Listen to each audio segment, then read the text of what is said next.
بسم اللہ الرحمن الرحیم۔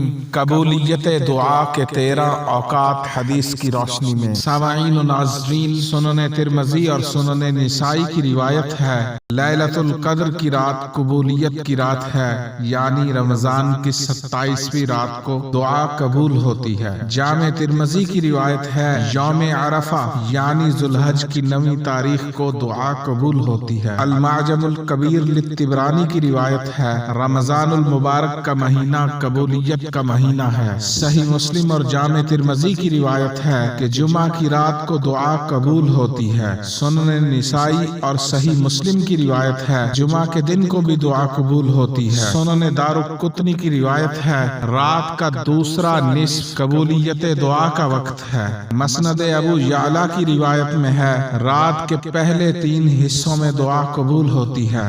سنن ابو داؤد اور سنن نسائی کی روایت ہے، رات کے درمیانی حصے میں دعا قبول ہوتی ہے۔ صحیح مسلم اور صحیح بخاری کی روایت ہے کہ وقت سحر قبولیت دعا کا وقت ہے۔ سنن ابو داؤد کی روایت میں ہے کہ جمعہ کے دن ایک خاص گھڑی قبولیت کی گھڑی ہوتی ہے۔